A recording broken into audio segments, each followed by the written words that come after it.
নমস্কার বন্ধুরা, কেমন আছেন সবাই? গল্প যেখানে সত্যি চ্যানেলের আরো একটি নতুন গল্পে আবারও আপনাদের সকলকে স্বাগত জানাই। আশা করি সকলের সরস্বতী পুজো খুব ভালো করে কেটেছে। তাই আবার নতুন গল্প নিয়ে আমরা হাজির হয়ে গেছি গল্প যেখানে সত্যি চ্যানেলে। আজকে বলবো এক সঙ্গীত শিল্পীর গল্প। শচীন দেব বর্মনের গানে পাগল ছিলেন তিনি। বহু গুণীজনের কাছে গান শিখেছিলেন। মনে মনে শচীন দেব বর্মনকেও দিয়েছিলেন গুরুর আসন। গাইতে গেলে কখনো বাদ পড়তো না শচীন কর্তার গান। একবার রেকর্ডে গান গাওয়ার জন্য তার নিজের একটি গান ওই শিল্পীর গলায় শুনে মুগ্ধ হলেন স্বয়ং শচীন দেব বর্মন। ওই একই গান সেই গায়ককে নতুন করে রেকর্ড করার অনুমতিও দিলেন তিনি। গানটি কি ছিল জানেন? বধূ গো এই মধুমাস।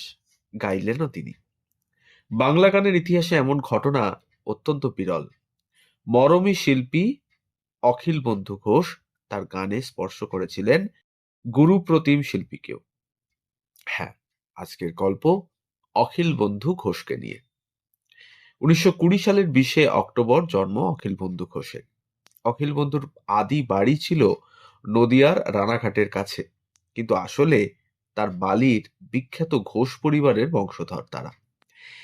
যে বংশের উজ্জ্বল নক্ষত্র ঋষি অরবিন্দ।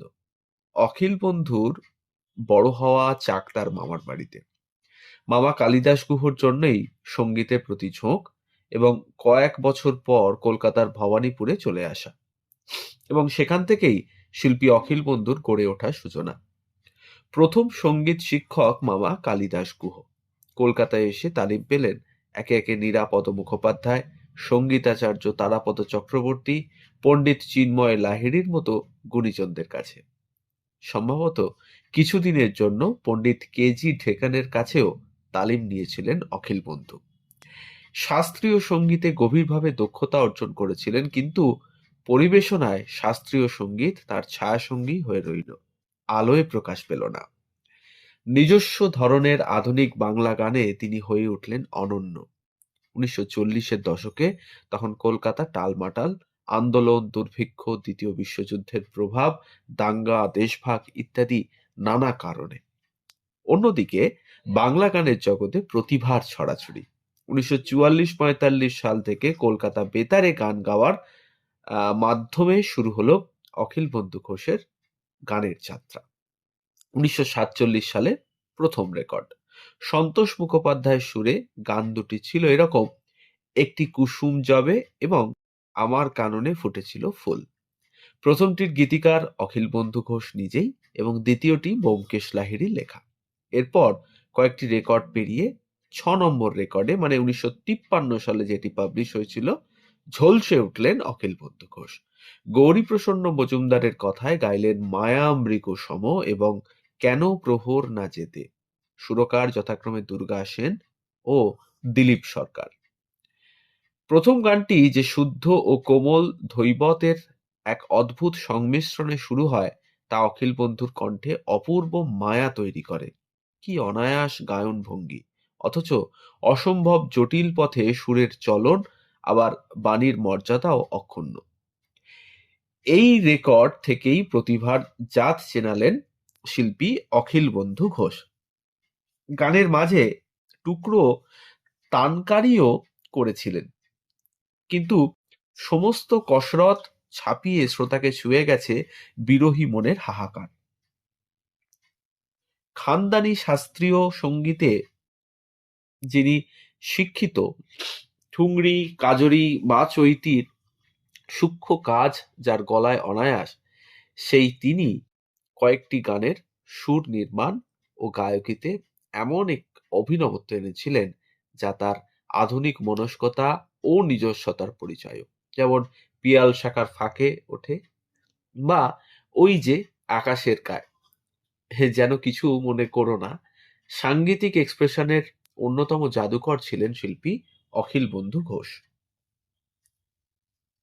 তার জনপ্রিয়তম ও দয়াল বিচার করো, দাও না তারে ফাঁসি গানের পাশাপাশি ও বাঁশি বাজাইও না, শুনলে বোঝা যায় দুটি গানে প্রেমের ভিন্ন আবেদন অনুযায়ী কি অসাধারণ দক্ষতায় তার গায়কিতে নাটকীয়তার তফাৎ এনেছেন শিল্পী। প্রথম গানে দয়ালের কাছে বিচারের আর্জি, কারণ আমায় গুণ করেছে, খুন করেছে ও বাঁশি।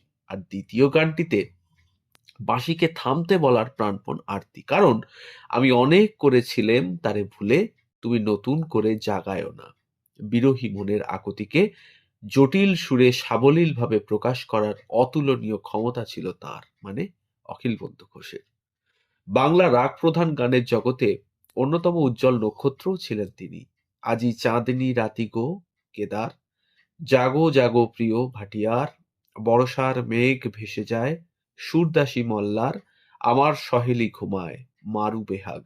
এরকম আরো অনেক রাগ প্রধান গান অপরূপ হয়েছে শিল্পীর কণ্ঠে। নিজের বেশিরভাগ গানে বৈচিত্র্যময় সুরারোপ করলেও অন্যের কণ্ঠে অখিল বন্ধুর সুর দেওয়া গান পাওয়া যায় মাত্র দুটি রেকর্ডে। একটি রেকর্ডে পুলক বন্দ্যোপাধ্যায়ের কথায় দুটি গান, যমুনা কিনারে ও মনে নেই মন, এবং আরেকটি লং প্লেইং রেকর্ডের সংকলনে কয়েকটি গানের মধ্যে একটি ভজন, গুরু মোহে দে গয়ে, গীতিকার কবির দাস এবং অখিল বন্ধু ঘোষের সুরে গেয়েছিলেন সন্ধ্যা মুখোপাধ্যায়। ছায়াছবির জগতেও সুরকার হিসেবে কাজ করেননি তিনি।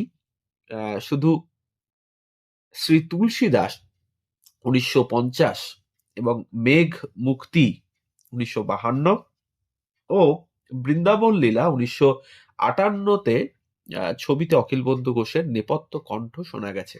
যে ছবিগুলির সঙ্গীত পরিচালক ছিলেন যথাক্রমে অনুপম ঘটক, উমাপতি শীল ও রথীন ঘোষ। চিরকাল ছিলেন প্রচার বিমুখ এবং আত্মমগ্ন। তার স্ত্রী দীপালি ঘোষ ছিলেন শিল্পী অখিল বন্ধুর প্রকৃত সুর সঙ্গিনীও। কিছু গান তার স্ত্রীর সুরেও গেয়েছেন শিল্পী। সবসময় চোখ বন্ধ করে গান গাইতেন তিনি, ধ্যানমগ্ন সাধকের মতো। অখিল বন্ধু ঘোষ মারা গিয়েছিলেন ১৯৮৮ সালের ২০শে মার্চ, এবং স্মৃতিচারণ করতে গিয়ে হেমন্ত মুখোপাধ্যায় এবং ধনঞ্জয় ভট্টাচার্যের মতো বিশিষ্টরাও বলেছিলেন তার প্রাপ্য মর্যাদা সবটুকু তিনি পাননি। সে কারণেই হয়তো তার সারাটি জীবন কি যে পেলাম, এই মায়া ভরা পৃথিবীতে পেয়েছি যতই, তারও বেশি করে হয়তো হয়েছে দিতে। গানটিতে এক অভিমানী শিল্পীর বেদনা এমন গভীর হয়ে ফুটে উঠেছে, ওই যে নিজের সম্পর্কে যে কিছুই বলতেন না শান্ত মানুষটা, কথা বলতেন চোখ বুজে, হ্যাঁ এক মনে সুর বাজিয়ে। গানই যে তার সাধনা, আর যে কিছুই পাওয়ার নেই অখিল বন্ধু ঘোষের। তো এই ছিল আজকের গল্প, অখিল বন্ধু ঘোষের এক অনন্য শিল্পীর গল্প। সঙ্গীত শিল্পী, সুরকার, গীতিকার, একাধারে একজন কমপ্লিট শিল্পী, যা বলতে আমরা যা বুঝি সেই শিল্পীর গল্প।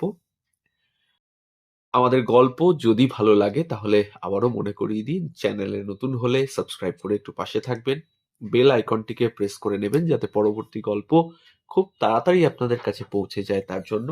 আর যদি ভালো লাগে তাহলে একটু কাছের মানুষের সাথে শেয়ার করবেন, আর লাইক আর কমেন্ট করতে ভুলবেন না। সবাই ভালো থাকুন আর শুনতে থাকুন গল্প যেখানে সত্যি। ধন্যবাদ।